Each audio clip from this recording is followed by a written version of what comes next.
નમસ્કાર વિદ્યાર્થી મિત્રો, વેદ ડિજિટલ એજ્યુકેશનમાં હું કલ્પેશભાઈ કોલડિયા તમામ વિદ્યાર્થી મિત્રોનું હાર્દિક સ્વાગત કરું છું. વિદ્યાર્થી મિત્રો, આજે આપણે ફરી એક વખત એક નવા જ ચેપ્ટર સાથે આપણે સૌ મળ્યા છીએ. ધોરણ 9 નવા અભ્યાસક્રમ મુજબ ધોરણ 9 ચેપ્ટર નંબર 6 રેખાઓ અને ખૂણાઓની થિયરીનો અભ્યાસ, થિયરી પોર્શન આપણે આ વિડીયોની અંદર જોઈશું. તો જે વિદ્યાર્થી મિત્રો આપણી ચેનલની અંદર નવા છે, આપણી ચેનલને લાઈક કરે, પોતાના ગ્રુપમાં ક્લાસમેટમાં શેર કરે અને સબસ્ક્રાઈબ કરશે. તથા ખાસ એક અગત્યની સૂચના દરેક વિદ્યાર્થીઓ ખાસ સાંભળજો કે આપણા એન્ડ્રોઈડ ફોનની અંદર કે iOS બરાબર, વેદ ડિજિટલ એજ્યુકેશન નામની એપ્લિકેશન છે. સર્ચ કરો, ડાઉનલોડ કરો, ઇન્સ્ટોલ કરી જેવું તમે એને ઓપન કરશો એટલે આ રીતનું પેજ તમારી સામે આવશે. એમાં તમારે માત્ર તમારો ફોન નંબર એન્ટર કરવાનો છે, તમારી પાસે જે હાજરમાં હોય એ. કારણ કે ફોન નંબર નાખ્યા પછી તમારા ફોનમાં એક ટેક્સ્ટ મેસેજ તરીકે ઓટીપી આવશે. એ ઓટીપી એન્ટર કરશો એટલે નેક્સ્ટ પેજ છે એ આ રીતનું ઓપન થશે. તો તમે અહીંયા જોઈ શકો છો વિદ્યાર્થી મિત્રો, આ પેજની અંદર સંપૂર્ણ નવા અભ્યાસક્રમ મુજબ દરેક પાઠના વિડીયો લેક્ચર તમને આપણે પેડ કોર્સની અંદરથી જોવા મળશે. ડાઉનલોડ પણ કરી શકો છો મિત્રો. ડાઉનલોડ શા માટે કરવા જરૂરી છે કે ઘણી વખત એવી સ્થિતિ ઊભી થાય કે ઇન્ટરનેટ અવેલેબલ નથી, તો મારે રિવિઝન કરવું છે, તો ડાઉનલોડ કરેલું હશે તો રિવિઝન કરવામાં તમને ફાયદો થશે. ધોરણ 3 થી 12ના વિડીયોનું ફોલ્ડર છે, એની અંદર પણ તમે દરેક વિષયના અલગ અલગ પોર્શનના વિડીયો બનાવેલા છે, તમે જોઈ શકો છો વિડીયો લેક્ચર. એક્ઝામ પેપર નામનું એક ફોલ્ડર છે, તો એક્ઝામ પેપરની અંદર આવનારી પરીક્ષાઓ જે હોય, બોર્ડની એક્ઝામ હોય તો ભલે, સામયિક એક્ઝામો, સેમ 1, 2, એકમ કસોટીઓ બરાબર, તો એને લગતા મોસ્ટ આઈએમપી ક્વેશ્ચન પેપરો જેનું સંપૂર્ણ સોલ્યુશન પીડીએફ સ્વરૂપે તમને જોવા મળશે. કઈ રીતે આપણે આનો ઉપયોગ કરી શકીએ જુઓ મિત્રો. દાખલા તરીકે હું ધોરણ 10, ધોરણ 9, આપણે 9મા ધોરણનો વિડીયો ઉતારી છે ને, તો આપણે ધોરણ 9નું એક્ઝામ્પલ લઈએ બરાબર. ધોરણ 9 ઉપર ક્લિક કરીશ એટલે આ રીતનું પેજ ઓપન થશે, રેકોર્ડેડ વિષયો. એમાં હું ક્લિક કરું છું ગણિત ઉપર, તો ચેપ્ટર ખુલશે. કયું ચેપ્ટર જોવું છે કે સર મારે બીજું ચેપ્ટર જોવું છે, તો ચેપ્ટર નંબર 2 ઉપર ક્લિક કરો. છઠ્ઠું જોવું છે તો ચેપ્ટર નંબર 6 ઉપર ક્લિક કરો. જેવું તમે એના ઉપર ક્લિક કરશો એટલે એના ચેપ્ટરના જેટલા વિડીયો લેક્ચર રેકોર્ડ કરેલા છે એ તમારી સામે આવશે બરાબર. એક પછી એક પ્લે કરી અને તમે જોઈ શકો છો. આ સિવાય મિત્રો જો વાત કરવામાં આવે તો આપણી ચેનલ જે છે વેદ ડિજિટલ એજ્યુકેશન, આ ચેનલના વિડીયો શાળા મિત્ર એપની અંદર પણ તમે નિહાળી શકો છો. શાળા મિત્ર એપ ડાઉનલોડ કરો, ધોરણ પસંદ કરો, ધોરણ સિલેક્ટ કરો, વિષય સિલેક્ટ કરો, વિડીયો સિલેક્ટ કરો કોઈ પણ ચેપ્ટરનો, અને પછીનું જે પેજ છે ને એ મહત્વનું છે. અહીંયા તમારે વેદ ડિજિટલ એજ્યુકેશન શું લખ્યું છે મિત્રો? વેદ ડિજિટલ એજ્યુકેશન. આના ઉપર ક્લિક કરશો એટલે જે ચેપ્ટર તમે પસંદ કરેલું હતું અને જે ધોરણ તમે પસંદ કરેલું હતું તો એને લગતા વિડીયો લેક્ચર છે એ તમારી સામે આવશે. એમાં તમે સરળતાથી એને પ્લે કરી અને તમારું બેસ્ટ રિવિઝન છે એ તમે કરાવી શકો છો. ક્લિયર બરાબર? તો ખાસ વિદ્યાર્થી મિત્રો જે નવા છે આપણી ચેનલની અંદર તે આપણી ચેનલને લાઈક કરે, શેર કરે અને સબસ્ક્રાઈબ કરે. ચાલો શરૂ કરીએ નવો જ પાઠ, રેખાઓ અને ખૂણાઓ બરાબર. ચાલો જોઈએ. થિયરી વિભાગ આપણે જોવો છે એટલે આપણે પહેલાં જોઈએ કે કયો ટોપિક આપણે શરૂઆત કરીશું. તો જે પાઠનું જે નામ છે ત્યાંથી જ આપણી શરૂઆત થાય કે એના મૂળભૂત પદ અને વ્યાખ્યાઓ. તો જુઓ, સમજીએ આપણે. પહેલું આપણે લઈએ રેખા. શું લઈએ? રેખા બરાબર. અવ્યાખ્યાયિત પદ કહી શકાય આને. આપણે યુક્લિડની ભૂમિતિમાં આપણે જોઈ લીધું છે બરાબર. કેવી છે? તો કે રેખા અનંત છે. કેવી? અનંત. એટલે માપી શકાય નહીં. માપી શકાય નહીં. રેખાને તમે માપી શકો નહીં. બરોબર. કારણ કે રેખા એટલે પહોળાઈ વગરની લંબાઈ. શું કહેવાય? રેખા એટલે પહોળાઈ વગરની લંબાઈ. બીજો ટોપિક, રેખાખંડ. શું આવે? રેખાખંડ. રેખાખંડ એટલે શું? રેખાખંડ એ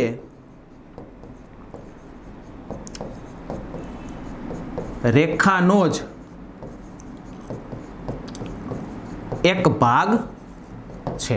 રેખાખંડ શું છે? રેખાનો જ એક ભાગ છે. જો બે અંત્યબિંદુઓ વાળા રેખાના ભાગને શું કહેવાય? રેખાખંડ. લખ્યું છે આપણે અહીંયા ચોપડીમાં, બરોબર.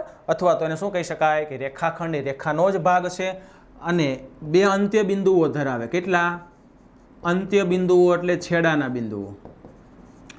બે અંત્યબિંદુઓ ધરાવે છે. આનો મતલબ એવો થાય કે રેખાખંડને આપણે માપી શકીએ. એટલે કંઈ લખી શકાય, માપી શકાય છે. કોને? રેખાખંડને આપણે માપી શકીએ છીએ, જે અનંત નથી. બરોબર. રેખા કિરણ રેખાનો જ એક ભાગ છે. રેડી? રેખાખંડ માટે આપણે શું દર્શાવવામાં આવે છે ખબર છે? જો આ રીતે રેખાખંડ AB ને AB માથે લીટી વડે દર્શાવાય. તો સાથે સાથે તમને રેખાનું પણ કહી દઉં. જો રેખા AB હોય તો એને આ રીતે દર્શાવાય, વડે દર્શાવાય. ક્લિયર આટલું? ચાલો ત્રીજો પોર્શન જોઈએ. ત્રીજો પોઈન્ટ, કિરણ. શું આવે? કિરણ એક જ અંત્યબિંદુ વાળા રેખાનો ભાગ. એક જ અંત્યબિંદુ હોય, બરોબર, એવો એક રેખાનો ટુકડો, એટલે એક રેખાનો ભાગ. એમાં આટલું જ આવશે કે કિરણ AB ને આવી રીતે દર્શાવાય, માથે લીટી અને જમણી સાઈડ એરો. બરોબર. રેખા, આ રેખા, રેખાખંડ, સીધી લીટી. રેખાખંડ એટલે શું થાય? સીધી લીટી. અને કિરણ એટલે તીર. આપણે કહીએ ને, શું કહીએ? તીર. તીર એટલે શું? તો કે કિરણ. ક્લિયર આટલું?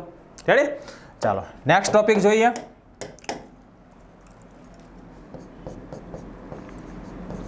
ખૂણો. શું આવે? ખૂણો. સામાન્ય બિંદુવાળા, સામાન્ય બિંદુવાળા બે કિરણોના યોગગણને ખૂણો કહેવાય. એક્ઝામ્પલ એટલે કે દર્શાવવા માટે, ખૂણો ABC આમ હોય તો આમ લખાય, ખૂણો ABC વડે દર્શાવાય. જો કઈ રીતે સમજજો, ધ્યાન આપજો એમાં મિત્રો. ખાસ હું શું કહેવા માંગુ છું, જો સામાન્ય બિંદુવાળા બે કિરણોનો યોગગણ, એટલે યોગગણ એટલે ભેગા થાય બે કિરણ, તો અહીંયા શું બીનું? ખૂણો બીનો. બસ આને કહેવાય ખૂણો. બરાબર. હા, એક વસ્તુ છે, ખૂણો ABC ને આ રીતે, અથવા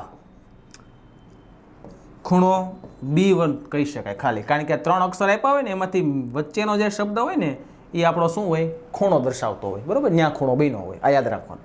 રેડી? એટલે આ રીતે પણ એને દર્શાવી શકાય. ક્લિયર? ચાલો, તો ખૂણો આવ્યા પછી મને એટલી ખબર પડે કે ખૂણા પછી આપણે એના પ્રકારો જોઈએ. બરાબર. ખૂણો આપણે ભણ્યા એટલે આપણે એના શું લઈએ હવે? એના પ્રકારો. ચાલો,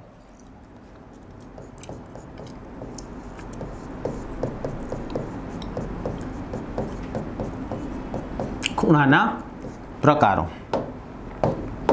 પહેલું,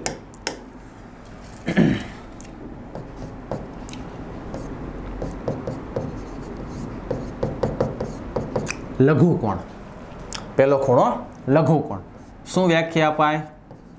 90 અંશથી નાનો ખૂણો. 90 અંશથી નાનો ખૂણો એટલે કે 0 થી 89 ની વચ્ચે આવતો કોઈ પણ ખૂણો લઘુકોણમાં ગણાશે. બીજું કાટકોણ. તો કાટકોણ એટલે 90 અંશનો ખૂણો એટલે કે 90 અંશના ખૂણાને કાટકોણ કહેવાય. ત્રીજું ગુરુકોણ. તો ગુરુકોણ એટલે શું? કે 90 અંશથી મોટો તથા 180 અંશથી નાનો ખૂણો. બરાબર. એટલે આને આપણે શુદ્ધ આંકડામાં લખવું હોય તો કેવી રીતે લખાય? તો કે 91 થી 179 સુધીનો ખૂણો એટલે ગુરુકોણ. બરાબર. 180 થી વટવો ન જોઈએ અને 90 થી નાનો ન થવો જોઈએ. જો 90 થી નાનો કરીએ તો લઘુ થઈ જાય, 90 કરીએ તો કાટકોણ થઈ જાય. 90 થી મોટો જ લેવો પડશે. પછી આવે સરળ કોણ એટલે 180 અંશનો ખૂણો, એને કહેવાય સરળ કોણ. અને સરળ કોણ એટલે બીજું કાંઈ નહીં, શું? રેખા. યાદ રાખજો, સરળ કોણ એટલે બીજું કાંઈ નહીં, શું? રેખા. ત્યાર પછી 5 નંબરમાં આવે છે વિપરીત કોણ પણ કહેવાય અથવા પ્રતિબિંબ કોણ. વિપરીત કોણ અથવા તો પ્રતિબિંબ કોણ. તો 180 થી મોટો તથા 360 અંશથી નાનો ખૂણો એને કહેવાય વિપરીત કોણ અથવા પ્રતિબિંબ કોણ એટલે કે ઊંધો ખૂણો. શું કહેવો? ઊંધો ખૂણો. આપણે બધાને આગળ આકૃતિ સાથે પણ સમજી લઈએ. બરાબર. એટલે ડાઉટ ન રહે કાંઈ.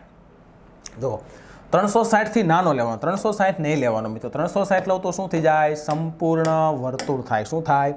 સંપૂર્ણ વર્તુળ. એટલે 360 આવે નહીં. આ સિવાયના પણ ઘણા બધા ખૂણા છે મિત્રો, આગળ ચર્ચા કરવાની જ છે આપણે. બરાબર. પણ એ બધા અલગ અલગ ભણવાના છે આપણે. એક માસની અંદર મહત્વના આ 5 ખૂણાઓ છે. બરાબર. જો લઘુ કોણ દોરવો હોય તો હું આ રીતે દોરી શકું. થયો 90 કરતા નાનો થઈ ગયો. બરાબર. પછી મારે કાટકોણ દોરવો હોય તો એકદમ સીધી લીટી. બરાબર. આ થઈ ગયો અહીંયા આ કાટકોણ, એ નિશાની આ છે, આ લઘુકોણ. પછી ગુરુકોણ. તો આ થઈ ગયો ગુરુકોણ એટલે કે 90 કરતા મોટો. રેડી. પછી સરળ કોણ. સરળ કોણ એટલે શું? મેં લખ્યું જ છે કાઉન્સમાં. શું? તો કે રેખા એટલે કે સીધી લીટી. આ રેખા આને કહેવાય સરળ કોણ. આ બધા ખૂણા સમજાઈ જવા જોઈએ. હવે આ ખાસ સમજવાનો છે. વિપરીત કોણ કોને કહેવાય? દાખલા તરીકે હું આ ખૂણો રચું છું, ધ્યાન આપજો. મેં આવી રીતે ખૂણો રચ્યો. આ કોઈ ખૂણો છે. રેડી. વિપરીત કોણ એટલે શું? જોવો, જોતા તો એવું લાગે કે આ લઘુ કોણ છે, લાગે ને? પણ એ લઘુ કોણ એટલે એ અંદરનો ભાગ થયો, એની પાછળનો ભાગ. એટલે કે જો આને શું કહેવાય? વિપરીત અથવા પ્રતિબિંબ કોણ. ખ્યાલ આવ્યો બધાને? બરાબર. પાછળનો ભાગ. દાખલા તરીકે લઘુ કોણ આપણો 40 હોય, આ લઘુ કોણ કેટલા અંશનો હોય? 40 અંશનો હોય. તો એનો પ્રતિબિંબ કોણ કેટલો થાય ખબર છે? આખું આ વર્તુળ થાય. આખું કેટલા અંશનું હોય? 360 માંથી 40 કાઢી નાખો એટલે એનો પ્રતિબિંબ કોણ તમને મળે 320 ડિગ્રી. કેટલો મળે મિત્રો? 320 ડિગ્રી એનો પ્રતિબિંબ કોણ મળે. એટલે ખૂણો જે આપ્યો છે એનો પાછળનો ભાગ લેવાનો, એને કહેવાય વિપરીત કોણ. કારણ કે વધારે પડતું એટલા માટે અમારે સમજાવવું પડે છે વિપરીત કોણ, કારણ કે વિપરીત કોણના દાખલા આપણે આવવાના છે વિપરીત કોણ મેળવવા માટેના. એટલે પાછું રિવિઝન તો થવાનું જ છે, પણ અહીંયા ધ્યાન રાખીશું આપણે થિયરીમાં તો આપણને વધારે ફાયદો થશે. રેડી? ચાલો નેક્સ્ટ ટોપિક જોઈએ. ખૂણ આવી ગયા, વિપરીત કોણ આવી ગયો. ત્યાર પછી જો આ તમને આપેલા છે, જો તમે જોઈ શકો છો. જો આ લઘુ કોણ મેં દોર્યો તો, કાટકોણ દોર્યો તો, ગુરુકોણ દોર્યો તો, પછી સરળ કોણ રેખા દોરી અને વિપરીત કોણ જો આવ્યો પાછળનો ભાગ. ડન. બરાબર. ચાલો આગળ જઈએ. હવે જોડીવાળા ખૂણા. કેવા? જોડીવાળા. એટલે કે બે ખૂણાઓ જોડીમાં આવતા હોય ને એની ચર્ચા કરીએ આપણે. તો પેલા લઈએ, સોરી કાટકોણ નહીં તો 90 થઈ જાય ને, કોટિકોણ. શું આવશે? કોટિકોણ. બરોબર. ચાલો કોટિકોણની વ્યાખ્યા લખીએ આપણે. બહુ સરળ સિમ્પલ છે. જે બે ખૂણાઓનો સરવાળો 90 અંશ થાય તેને કોટિકોણની જોડ કહેવાય. તેને કોટિકોણની જોડ કહેવાય. કોટિકોણ પછી આવે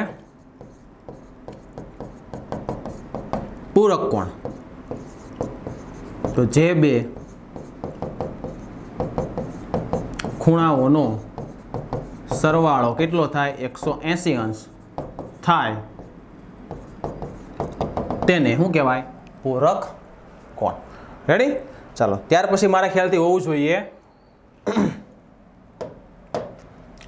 સરળ કોણ, વિપરીત કોણ, કોટિકોણ, પૂરક કોણ. હા, શું હોવું જોઈએ? આસન્ન કોણ. શું આવે છે? આસન્ન કોણ. જો આસન્ન કોણમાં મિત્રો કંઈક લખેલું છે, એ પહેલાં હું તમને જ કહું કે અગાઉના ધોરણમાં તમે આસન્ન કોણ વિશે શીખી ગયા છો. અગાઉનું ધોરણ કીધું એટલે 8મા ધોરણની અંદર આવી ગયો છે.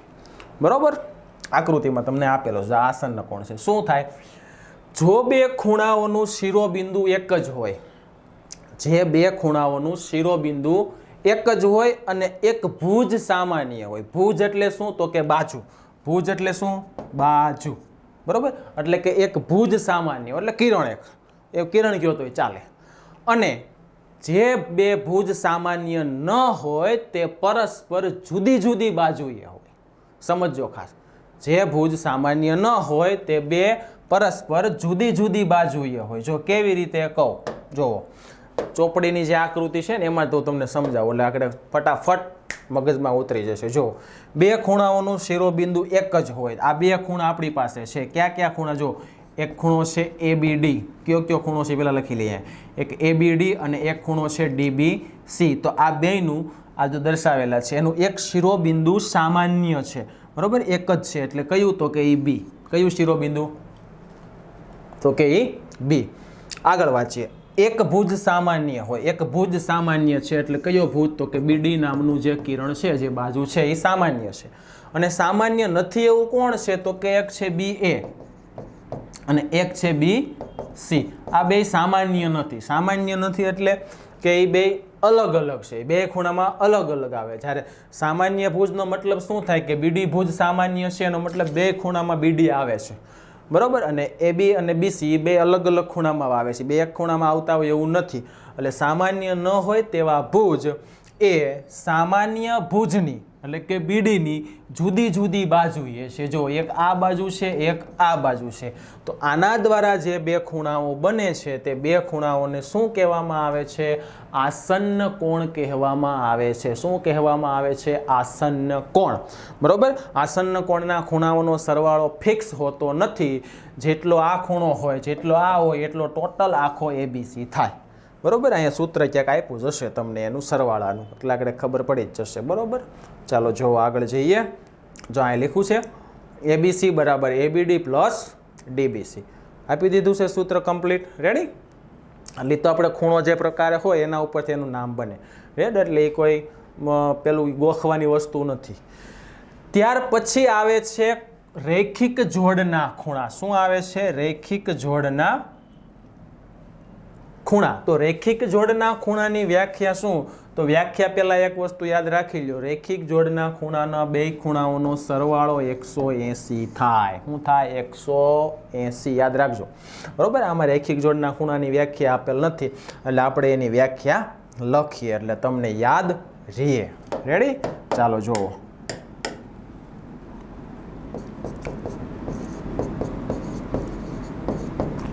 રૈખિક જોડના ખૂણા એટલે જોડી જ હોય. બરોબર. જે બે ખૂણાઓનું એક શિરોબિંદુ તથા એક ભુજ સામાન્ય હોય.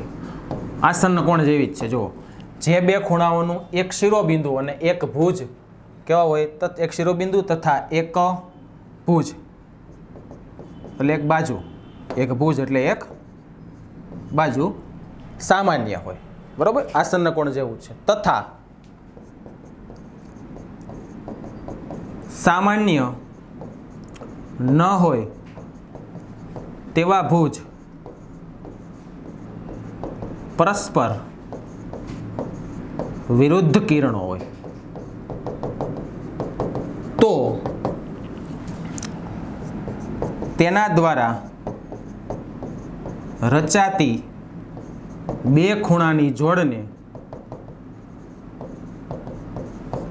રૈખિક જોડના ખૂણા કહે છે. તથા રૈખિક જોડના ખૂણાઓનો સરવાળો 180 અંશ સરવાળો થાય. સરવાળો 180 અંશ થાય. રેડી? ચાલો હવે આને આપણે આકૃતિ સાથે સમજીએ. શેના સાથે સમજીએ આપણે આને? આકૃતિ સાથે. જુઓ આકૃતિ આપેલી છે આપણને, બરોબર, ચોપડીની અંદર આપી છે એટલે એમાં જ આપણે સમજીએ. જો બે ખૂણાઓ જેનું એક શિરોબિંદુ સામાન્ય, શિરોબિંદુ બી બેમાં આવે, તથા એક ભુજ સામાન્ય બીડી નામનું કિરણ છે, એ એક સામાન્ય ભુજ આવે, સામાન્ય બાજુ આવે. સામાન્ય નથી કોણ? તો કે AB અને BC. એ બંને જે સામાન્ય નથી એ બંને પરસ્પર કેવા હોય? તો કે પરસ્પર વિરુદ્ધ કિરણો હોય. વિરુદ્ધ એટલે શું? એક આ દિશામાં જાય તો એક આ, એટલે કે એક ઉત્તર હોય તો એક દક્ષિણ હોય, એક પૂર્વ હોય તો એક પશ્ચિમ હોય. જો તો એક પૂર્વ દિશામાં છે તો એક કઈ દિશામાં છે? પશ્ચિમ દિશામાં. એટલે વિરુદ્ધ જ થયું. આવું નથી થયું, એક પૂર્વમાં હોય તો એક ઉત્તરમાં હોય, એવું નથી. એને વિરુદ્ધ ન કહેવાય. સમજો, એને વિરુદ્ધ કહેવાય નહીં. બરોબર, અહીંયા BA અને BC નામના કિરણ બંને વિરુદ્ધ છે. એટલે બે કિરણ વિરુદ્ધ થયા ને એનો મતલબ શું થયો? કે રેખા બની. અને રેખા એટલે સરળ કોણ એટલે 180 થાય. AC નામની રેખા 180 અંશનો ખૂણો થાય. બરોબર, એમાં આપણે બે ભાગ પડ્યા. એટલે ગમે આ કેટલાનો છે એ નથી ખબર, આ નથી ખબર. બરોબર, પણ સરવાળો તો 180 થવાનો છે. સરવાળો કેટલો થવાનો છે મિત્રો? 180. ક્લિયર? ખ્યાલ આવી ગયો એટલો? રેડી? ચાલો બીજી એક વસ્તુ તમને એ કહેવાની મિત્રો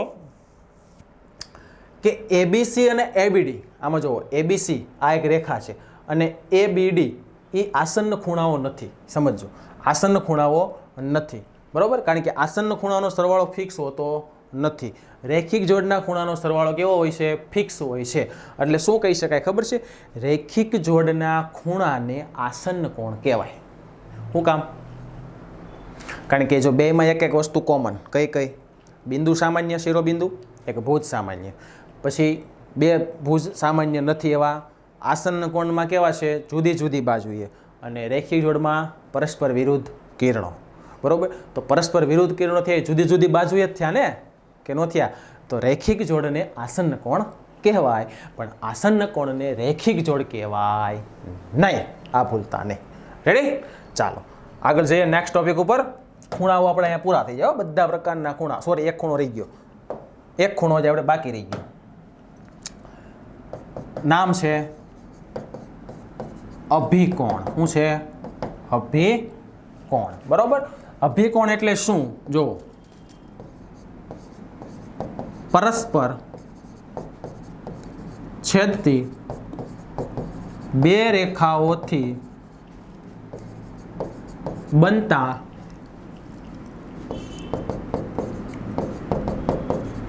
સામસામેના ખૂણાઓની જોડને અભિકોણ કહેવાય. અભિકોણ એટલે બે ખૂણાની જોડ જ, એટલે જોડના પ્રકારનો જ ખૂણો છે આ, યાદ રાખજો. અને બીજું એવું કહી શકાય કે આ અભિકોણમાં બે ખૂણા આવે. બરોબર, તો અભિકોણની જોડ છે એ સમાન હોય. કેવી હોય? અભિકોણની જોડ સમાન હોય. સમાન હોય એનો મતલબ શું? જો આપણે દોરીએ આગળ, જો આપણે અહીંયા બે પરસ્પર રેખાઓ દોરીએ. બરોબર, કે બે પરસ્પર રેખાઓ, આ બે પરસ્પર રેખાઓ છેદે. છેદે? Okay, done. ચાલો હવે તો એના દ્વારા બનતા સામસામેના ખૂણાઓ. કેવા? સામસામેના ખૂણાઓ. કે ભાઈ હું નામ આપું છું આનું AB, આ રેખાનું નામ આપું છું C અને D. તો એની ટોટલ 4 ખૂણા બને. જો અહીંયા 4 બીના નામ આપીએ, નંબર આપીએ આપણે, એટલે વધારે આઈડિયા યાદ આવશે. બરોબર, કેટલા ખૂણા ટોટલ બને છે આમાં મિત્રો? 4. 3 અને 4. તો સામસામેના જે ખૂણા છે ને એને અભિકોણની જોડ કહેવાય. એટલે કે ખૂણો 1 અને 3. ખૂણો 1 અને ખૂણો 3, પછી ખૂણો 2 અને ખૂણો 4, આ અભિકોણની જોડ થઈ. ઉપરાંત શું કહી શકાય? આ બે સરખા હોય ને આ બે સરખા હોય. એટલે દાખલા તરીકે 1 નંબરનો જે ખૂણો છે એ 40 અંશનો હોય તો એની સામે કયો છે? 3 નંબર, એ પણ 40 અંશનો થાય. બરાબર? એટલે અભિકોણની જોડ છે એના ખૂણાના માપ સમાન હોય અને જે સમાન છે એવું આપણે સાબિત કરવાનું છે. આપણે એવું સાબિત કરીશું કે જે મોસ્ટ આઈએમપી પ્રમેય પણ કહી શકાય. બરાબર? એટલે આપણે એક પ્રમેય પણ સાબિત કરીશું. નેક્સ્ટ, ચાલો ત્યાર પછી આગળનો ટોપિક જોઈએ. આમાં આપણે ખબર પડી જશે આગળ. જો આ પરસ્પર છેદતી રેખાઓ અને પરસ્પર ન છેદતી રેખાઓ. બરાબર? આ તો મેં તમને સમજાવ્યું, અભિકોણ વાળું થયું, આ અભિકોણ થયો. તો આ કેવું થયું? સમાંતર રેખા થઈ. કેવી થઈ? આ સમાંતર રેખા થઈ. બરાબર? કે જે બે રેખાઓ પરસ્પર છેદે નહીં એને કેવી રેખાઓ કહેવાય? સમાંતર રેખાઓ. રેડી? ચાલો નેક્સ્ટ ટોપિક જઈએ. ખૂણાઓની જોડ આપણે ભણી ગયા છીએ. બરાબર? રેખિક જોડ ને બધા ખૂણા ભણી ગયા ને? ઓકે. જે મોસ્ટ આઈએમપી આપણે હોય થિયરીની અંદર જરૂરી આપણે એ ભણવાનું છે ખાસ. હા, ત્યાર પછી એક આ યાદ રાખવાનું છે તમારે. પ્રમેય 6.1 છે, પરસ્પર છેદતી બે રેખાઓથી બનતા અભિકોણો સમાન હોય છે. આ પ્રમેય છે ને મિત્રો મોસ્ટ આઈએમપી પ્રમેય છે. મોસ્ટ આઈએમપી પ્રમેય આપણે સાબિત કરવાનો છે. બરાબર? જે આપણે નેક્સ્ટ વિડીયોની અંદર આપણે સાબિત કરીશું વ્યવસ્થિત, ઓનલી ફોર પ્રમેય. ખાસ જોજો એ પ્રમેય મિત્રો, ભૂલાય નહીં. કારણ કે 3 માર્ક્સનો કે 4 માર્ક્સ કોઈ પણમાં મૂકી શકાય અને હોય જ છે. પહેલા સેમની પરીક્ષામાં એ આ ચેપ્ટર છે એટલે એ હોય જ છે. ખાસ યાદ રાખજો, પ્રથમ સેમ એટલે કે દિવાળીનું જે પેપર તમારું સ્કૂલનું આવવાનું છે કે તમે ટ્યુશનમાં જતા હોય તો ત્યાંનું આવવાનું છે, એમાં 6.1 નામનો પ્રમેય હશે ને હશે. આ તમારે જ્યાં લખવું હોય ત્યાં લખી લેજો, કારણ કે બહુ આઈએમપી પ્રમેય છે. ક્લિયર? બરાબર? ત્યારબાદ આપણે મિત્રો આગળ ચર્ચા કરીએ. જો આ ટોપિક છે, એક જ રેખાને સમાંતર રેખાઓ. બરાબર? એક જ રેખાને સમાંતર રેખાઓ. જો બે રેખાઓ કોઈ એક જ રેખાને સમાંતર હોય તો શું તે પરસ્પર સમાંતર હશે? તો કે હા, આવું હોય.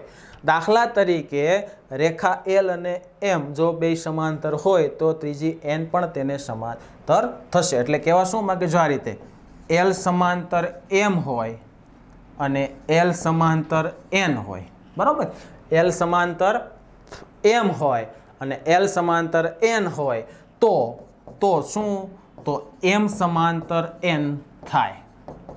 રેડી? જો આ આને સમાંતર હોય અને આ આને સમાંતર હોય તો આ બે પરસ્પર પણ સમાંતર થાય. આ બે પરસ્પર પણ સમાંતર થાય. બરાબર? આ શેના માટે જરૂરી છે ખબર છે મિત્રો તમને? તો કે આ જરૂરી છે દાખલા માટે. શેના માટે જરૂરી છે?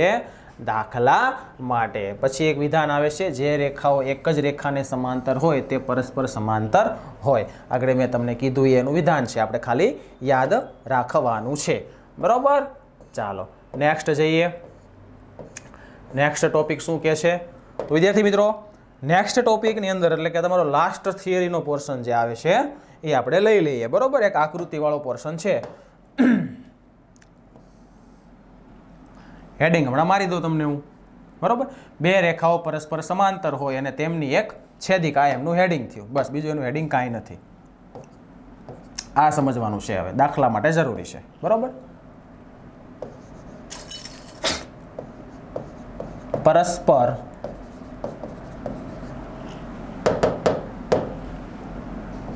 બે સમાંતર રેખાઓ, એમ કરીએ ને, ચાલો, બે સમાંતર રેખાઓ અને તેમની એક છેદિકા. બે સમાંતર રેખાઓ અને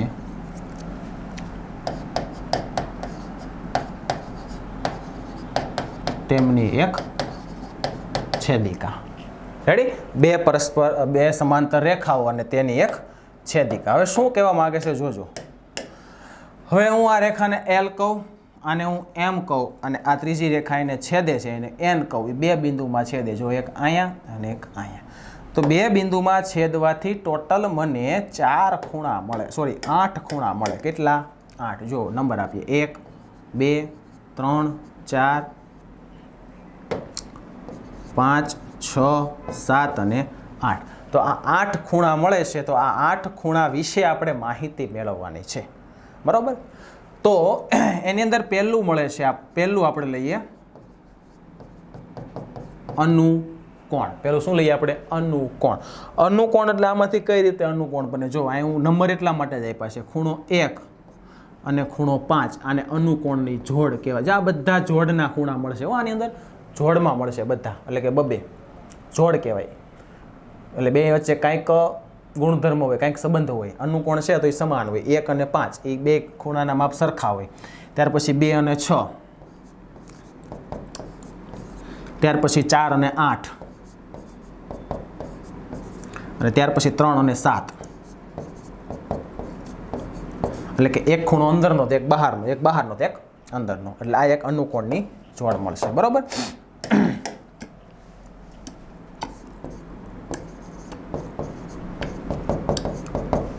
ત્યાર પછી યુગ્મકોણ. અંતઃ કયો કે બાહ્ય કે બધું એક જ થશે, બરાબર. યુગ્મકોણ. જો અનુકોણની કેટલી જોડ મળી? 4. આપણે યુગ્મકોણની તમને 2 જોડ મળશે. કેટલી? 2. યુગ્મકોણ એટલે ઝેડ આકાર કરવાનો. કેવો આકાર કરવાનો મિત્રો? ઝેડ આકાર, બરોબર. જો 4 ની સામે 6 અને 3 ની સામે 5. યુગ્મકોણ માટે યાદ રાખવાનું તમારે ઝેડ. શું યાદ રાખવાનું? ઝેડ આકાર. અને અનુકોણ માટે તમારે યાદ રાખવાનું એફ. હાલ પછી આવી રીતે હોઈ શકે ને આવી રીતે ઊંધોય હોઈ શકે, બરાબર. આવી રીતે આમે હોઈ શકે, કોઈ પણ રીતે હોય. એમ ઝેડમાં આવી રીતે છે, આમ છે, બરાબર. એવી રીતના બનતું હોય. જો આ પેલો લઈએ 4 અને 6 લઈએ. 4 અને 6 એટલે જો આવી રીતે આમ ડ્રો કરું, જો શું બને છે? ઝેડ બીનો કે નો બીનો? તો ઝેડ બીનો એમાં ખૂણો ક્યાં ક્યાં બીનો? એક 4 પાસે ને એક 6 પાસે. રેડી? ક્લિયર? બરાબર. ચાલો, યુગ્મકોણ પછી આપણે જોઈએ અંતઃકોણ. શું બોલીએ? અંતઃકોણ. અંતઃકોણમાં તમારે મૂળાક્ષર યાદ રાખવાનો છે સી, બરાબર. પણ આ રીતે ડ્રો થશે, બરાબર. એની અંદર શું હોય છે? અંતઃકોણની અંદર તો સમાન ન હોય, પણ સરવાળો એનો 180 થાય. 3 અને 6, ખૂણો 3 પ્લસ ખૂણો 6 એટલે 180, અને ખૂણો 4 પ્લસ ખૂણો 5 એટલે 180. ડન. એટલું ખ્યાલ આવ્યો? જો આ બનાવું, જો એટલે સી આકાર બને. જો 3 અને 6 બીનો સી આકાર. જોયું? બરાબર. એ સિવાય આ 3 તો આની અંદર આઈએમપી છે. અંતઃકોણની 2 જોડ, યુગ્મકોણની 2 જોડ અને અનુકોણની 4 જોડ. આ 3 વસ્તુ છે ને આઈએમપી છે, દાખલા માટે આઈએમપી છે. આ સિવાય આની અંદર તમે બીજા ખૂણા પણ શોધી શકો છો, બરોબર. જો ઘણા બધા ખૂણાના પ્રકાર છે જે ભણાય જ છે, નવું નથી. જો રેખિક જોડ કેવું હોય તો શું કહેવાય? જો 1 2 રેખિક, 2 3 રેખિક, 3 4 રેખિક, 4 1 રેખિક. પછી અભિકોણ કેવું હોય તો 1 3 2 4. થાય ને આવું બધું કે ન થાય? ખ્યાલ આવી ગયો, બરોબર. પણ આ 3 મોસ્ટ આઈએમપી છે જેને તમારે યાદ રાખવાના થશે, જે દાખલામાં આપણે ઉપયોગી છે. ક્લિયર? તો વિદ્યાર્થી મિત્રો, આપણે થિયરી પોર્શન છે અહીંયા આ ચેપ્ટરનો સંપૂર્ણ પૂરો થાય છે, બરોબર. સ્વાધ્યાય સાથે આપણે નેક્સ્ટ વિડીયોની અંદર મળીશું.